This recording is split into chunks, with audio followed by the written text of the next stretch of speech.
Hey everyone, Marvin Diaz from Tonic. 5 updates from the last 2 weeks.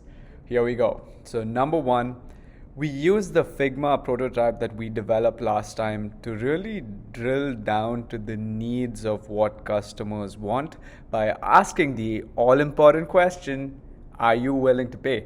And that's really helping us accelerate the product market fitment of our product way faster.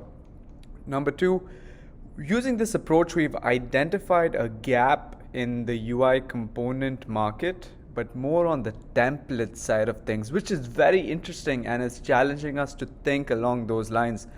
Number three, really nailed our user persona, which is solopreneurs, Flutter developers who have high volume, high velocity workflows.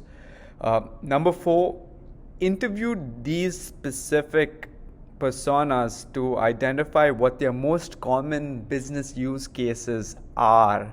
And number five, taken a stand, established a pre-order dollar value that has to be achieved by Tonic before making any other major investment into either the engineering or the product side. Always validate before building. See you in 2 weeks.